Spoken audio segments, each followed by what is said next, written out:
प्रदेश में फिर योगी राज स्थापित हो, परिकल्पना को लेकर योगी साधना पर बैठे बाबा।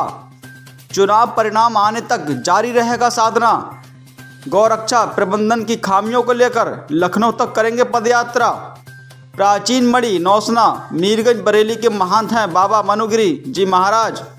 आप देख रहे हैं समाचार न्यूज 25। उत्तर प्रदेश उत्तराखंड मीरगंज बरेली प्रदेश में पुनः रामराज की स्थापना और योगी राज के सपने को साकार करने के लिए प्राचीन मणि नौसेना के महंत बाबा मनुगिरी जी महाराज ने योग साधना शुरू कर दी है। इस योग साधना के अब तक लगभग 20 दिन बीत गए हैं और यह योग साधना तब तक चलती रहेगी जब तक आगामी 2022 के चुनाव का परिणाम घोषित नहीं हो जाता और प्रदेश में योगी जी दोबारा मुख्यमंत्री नहीं बन जाते। एक खास मुलाकात में बाबा मनुगिरी महाराज जी कहते हैं कि वर्तमान सरकार के गौ संरक्षण कार्यक्रम में जो खामियां रही है उससे भी वो काफी आहत हैं। इस उद्देश्य वो चाहते हैं कि पुनः प्रदेश में योगी सरकार और राम राज की स्थापना हो, जिससे जो खामियां मानव धर्म या संस्कृति को बचाने में रह गई हैं उस परिकल्पना को पूरा किया जा सके। बाबा मनुगिरी जी महाराज जी कहते हैं कि गौ रक्षा कार्यक्रम के सफल संचालन के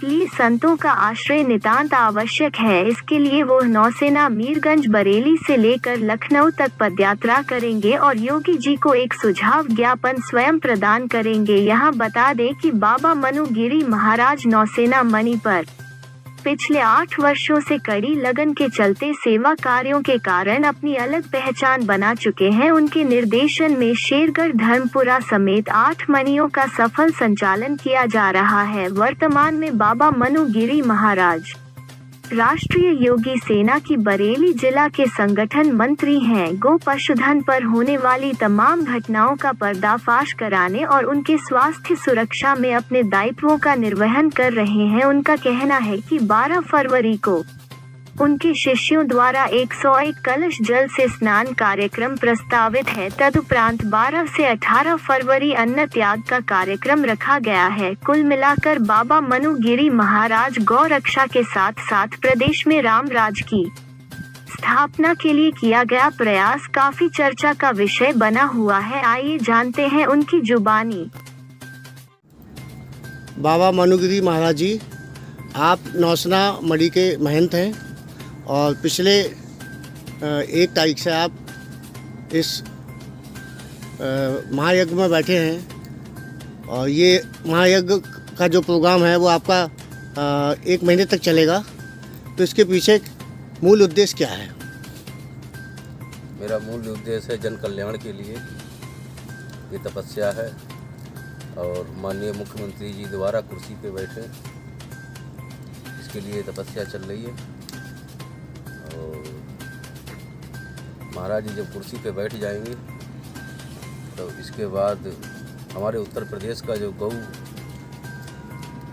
माता के ऊपर अत्याचार हो रहे हैं और जहाँ जहाँ गौशाला की व्यवस्थाएं बहुत ख़राब हैं, इस प्रस्ताव को लेके यहाँ से लखनऊ तक मैं पैदल यात्रा करूँगा और महाराज जी का सम्मान करूँगा। आपको लगता है कि जो गौ रक्षा है उसके प्रबंधन में कोई ना कोई खामियां रही हैं? हाँ, कहीं ना कहीं कमियां आ रही हैं। तो तपस्या के पीछे आप चाहते हैं कि गौ रक्षा प्रबंधन आने वाली जो सरकार होगी वो बहुत बेहतर से करे? हाँ, बहुत अच्छे से करे वो। तो उसके लिए कोई ठोस आप कार्य योजना उनके सामने, मुख्यमंत्री जी के सामने प्रस्तुत करेंगे? हाँ, गौ रक्षा के ऊपर मैं कुछ ठोस जो है प्रस्ताव लेके जाऊँगा, महाराज जी को ज्ञापन सौंपूंगा।